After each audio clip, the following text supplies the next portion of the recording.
Hi everyone, I am Aliera of Wayrest, the Runaway Queen, the Thief, the Arms Dealer, the Uniter of Tamriel. That's right, I was in the Elder Scrolls along with my dad, Akatosh.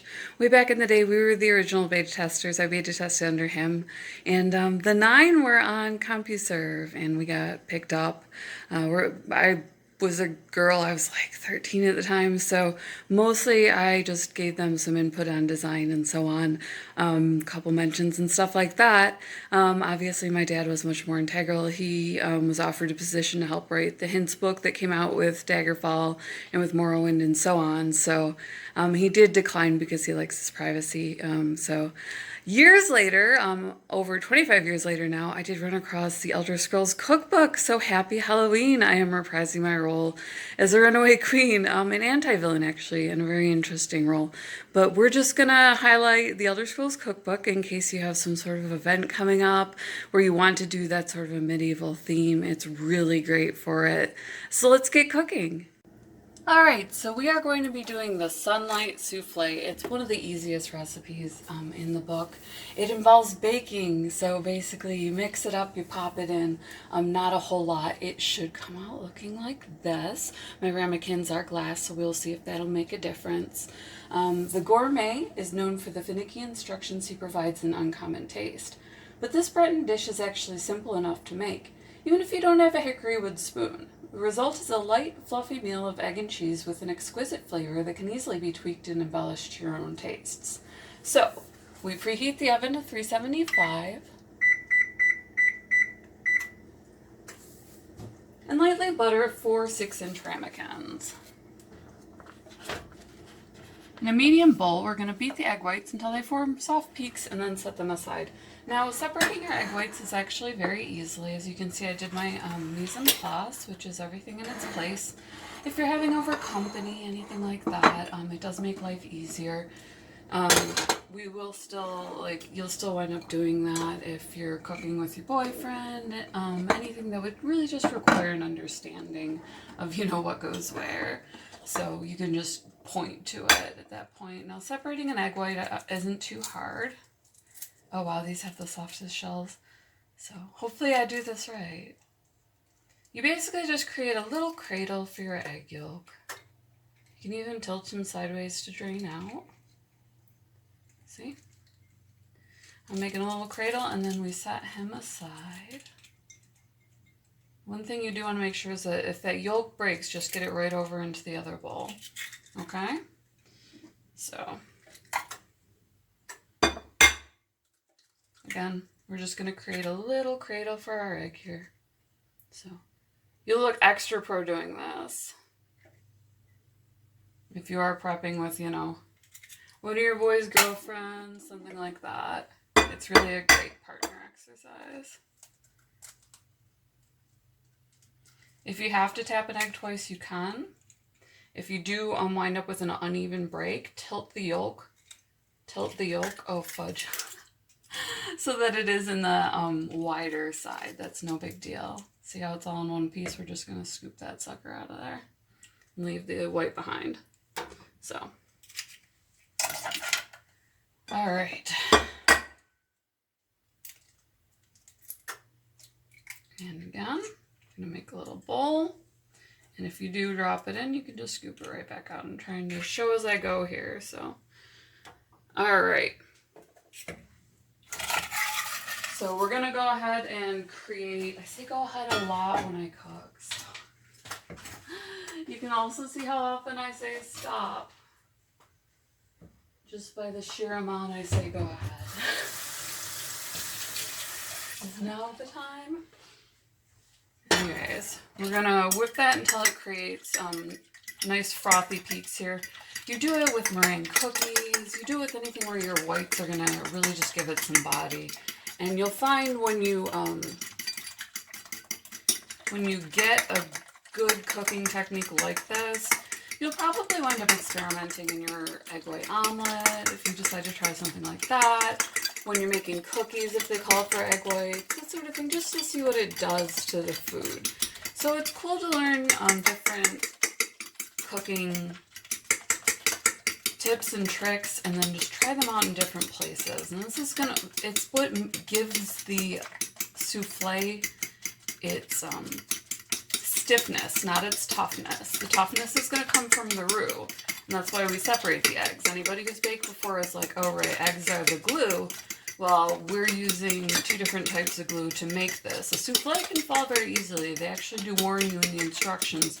Do not open up the oven once you get going. So we have the egg whites that we're going to set aside. In a small saute pan, we're going to melt the butter, which we have right here. Medium heat, and we're going to stir in the flour to make a roux. So flour goes in first, the one time I don't pre-melt the butter. I get Blue Apron, and they're really just the best thing ever. So I had one of their pats left, which is the perfect size. 3/4 of a cup of warm milk.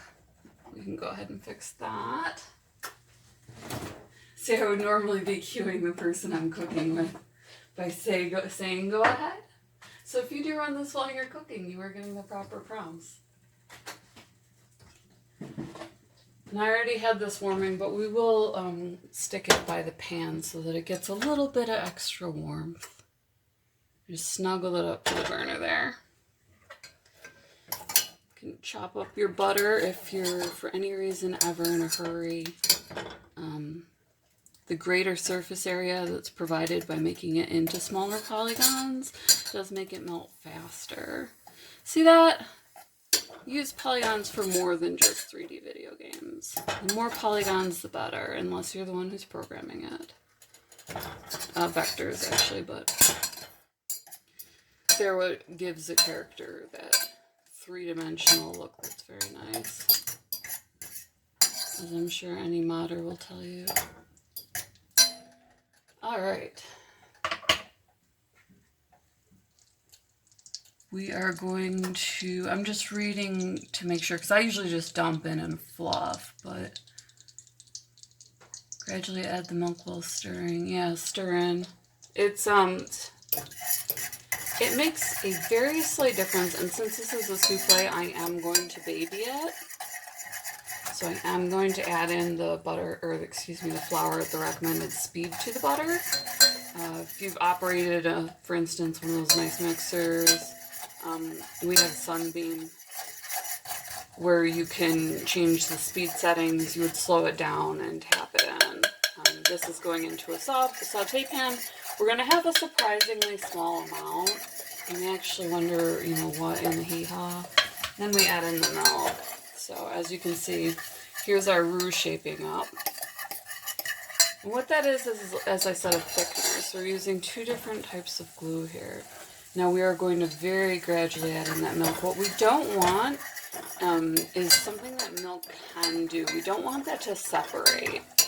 So go as slow as you need to with the milk, because you don't want a roux that's chunky.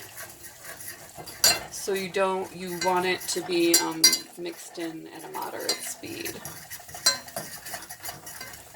We are going to stop this from chunking.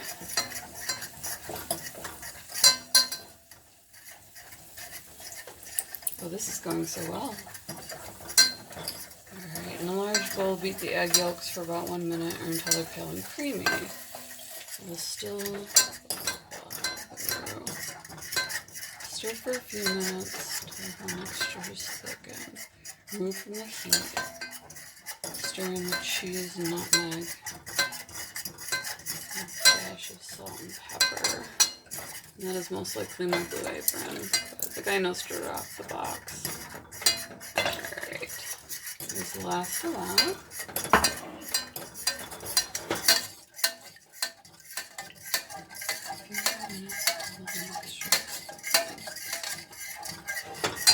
We're going to let this thicken while we're stirring. Like I said, this is a very, very quick recipe, so no worries there. I did skimp a little bit. I always grab Parmesan because I think it's useful for anything. Last minute cheese dishes. You can mix it with even a regular salad dressing. It's just so handy. It's such a handy cheese to have around that I keep a a jar of it, so I don't always think to grab a block just because I might want grated Parmesan for layers of flavors, which you wind up with there. Alright, so here we have our roux. We are going to stir in. Let's see if I can use this as a temporary pot holder there. The cheese. So we have 2.5 ounces of parm.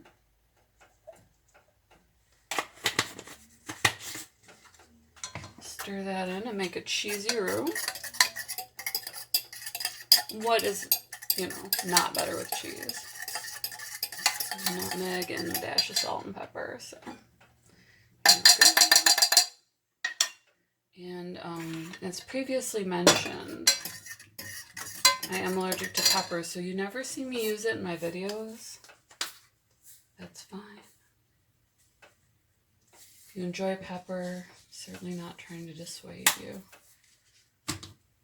Alright. Now we're just stirring it in. There's no need to whip it or anything like that.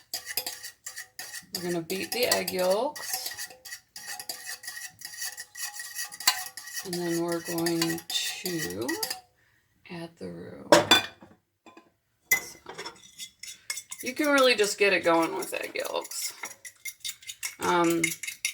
I don't need a whisk. It can be handy if you're not used to doing this.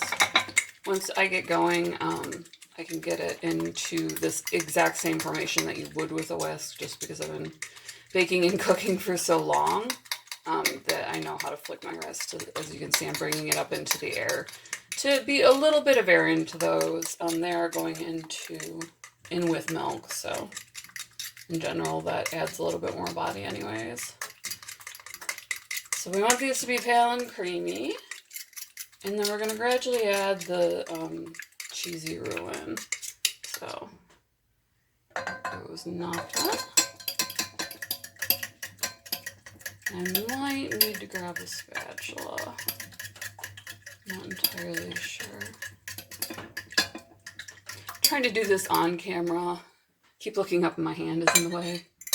The whole point of me doing this on the side counter instead of the main one is to do it on camera. For some reason, the tripod on my camera keeps folding front, so if I use the spice rack to hold it, it does fine. But for some reason, it does not want to stay on its own.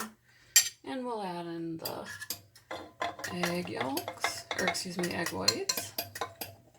And we have our souffle. So, what are the warnings that we know? Don't look inside the trap. We're going to pop this sucker in there. We're not even going to peek. It's going to be like the scrubby bubbles in those commercials. If you open the door, you're done. So we have our prepped ramekins, and it's going to go in for 20 to 25. How easy was that? This would even make a great breakfast. Let's see if the book stays.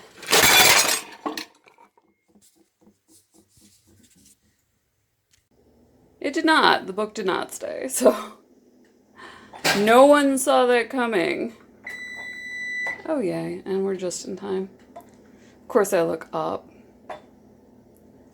I am a messy cook. I warn people. So we have our little cheesy souffle ramekins right up to the rim there. For you and your friends, because everybody needs a friend. And we'll check back in on that as soon as it is done cooking and see how it turned out. So far it looks great. Okay, and here is our final product. As you can see, I'm going to go ahead and zoom in to show you the trick that I use.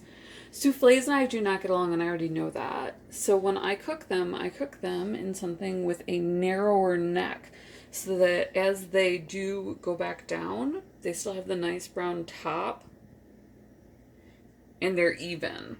So the one that I poured the least into, you can see the effect where it actually did kind of noticeably fall. So I'll eat that one before Sasha sees it. But all of the other ones have that nice perky look to them. So that is it. I mean, that's a sunbeam souffle. So that was easier than you thought. You'll hear that again in about 3 seconds when we do our outro. I hope you had fun cooking. So that was easier than you thought. We are so glad that you could stop by and cook with the Queen. Smash the like and subscribe button, smash it. We've been beta testing forever. We have a great channel. We find everything that's awesome in gaming. So we hope that you love cooking with us. We're so glad to be back in our old stomping grounds. Thank you for coming along for the ride. And we'll see you in the next video as always. Much love.